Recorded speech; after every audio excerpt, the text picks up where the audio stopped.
Okey, terima kasih kepada puan yang bertanya. Okey, tahniahlah sekurang-kurangnya puan aware, sedar tentang harga emas, okey. Dan antara company A dengan company B dan C, harganya lah adalah berbeza-beza. Okey, sebab pertama sekali kita kena tahu bahawa harga emas ini bukan harga kawalan. Okey, bukan harga kawalan seperti beras, tepung, telur, ya.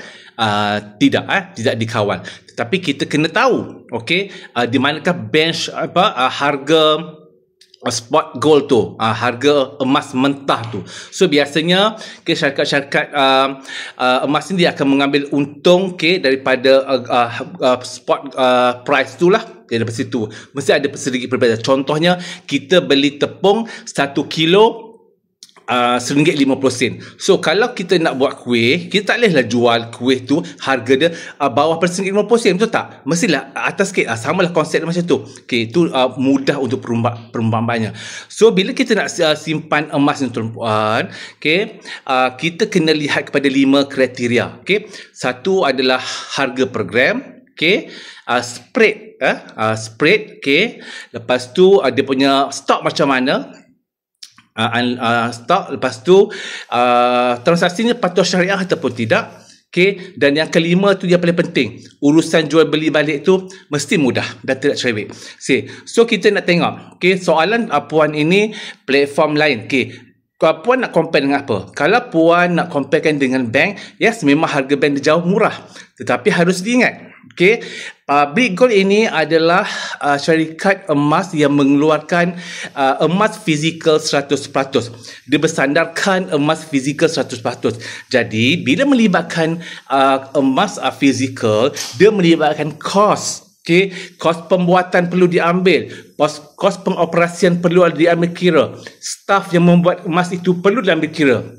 Sebab itu harga DPG sedikit tinggi, ya. Saya tak kata emas PG yang paling murah, dia ada sedikit tapi di antara yang murah. Okey, lepas tu kita kena tengok juga. Okey, kalau puan kata kedai B lebih murah daripada PG, contohnya murah RM10, puan kena lihat daripada spread. Okay, mungkin spread yang dikenakan itu jauh lebih tinggi daripada Public Gold. Dekat Public Gold, spread kita di antara 6 hingga 9. Juga di antara yang rendah.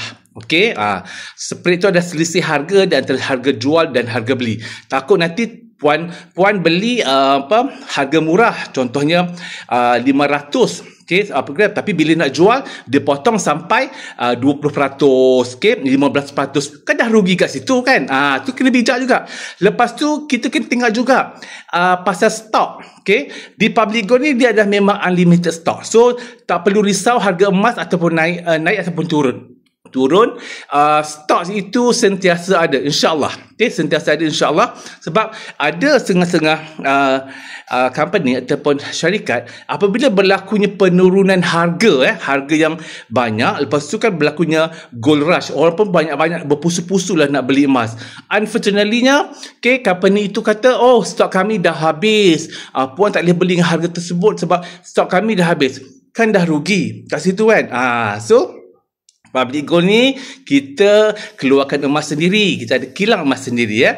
Okey, lepas tu kita tengok juga transaksi itu patuh syariah ataupun tidak patuh syariah.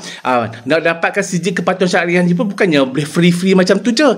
Contoh macam kedai nak dapatkan status halal lah tuan kan. Okey, ingat senang-senang je restoran-restoran besar-besar tu nak dapatkan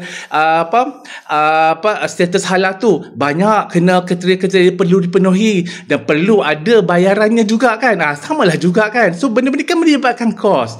So kalaulah Public Gold tidak merangkumi semua-semua tu, agak macam rugilah company tersebut. So macam mana Public Gold nak sustain sampai 18 tahun since 2008 lagi kan. Okey, seterusnya adalah kita kena melihat daripada urusan jual beli. Okey, Public Gold ni dia punya salah satu dia punya janji ni adalah dia pasti balik membeli emas walau dalam keadaan keadaan emas itu pada harga yang terbaik. Sebab saya ada pengalaman, ya, saya pernah beli dengan satu kedai lah, saya tak sebut kedai mana, kedai emas biasa tu. Bila saya nak jual emas tersebut kepada dia kata kami tak beli balik emas tersebut. So macam mana kita nak gunakan duit? terpaksalah saya jual emas tu dekat kedai lain. So of course lah, bila kita jual beli kat kedai lain, dia akan mengambil harga yang lebih rendah. Tetapi Public Gold tidak. Public Gold jamin beli balik semua emas yang telah kita beli daripada Public Gold dengan harga tertinggi. Boleh cek. Sebab tu jangan lihat kepada harga sahaja, kita kena perlu melihat kepada semua kriteria-kriteria yang telah saya nyatakan tadi. Okey, saya harap semua persoalan itu menjawab pertanyaan puan yang bertanya lagi. Tapi so tuan-puan boleh ada pilihan, terpulanglah kepada perempuan yang mana perempuan rasa lebih selesa. Tidak ada pasangan untuk memilih Public Gold sebagai platform simpanan emas. Tetapi percaya cakap saya, last bila hari nak jual, cari Public Gold juga nak jual emas, sebab Public Gold akan mengambil semua jenis harga emas yang berada dekat luar sana. Okey, Assalamualaikum.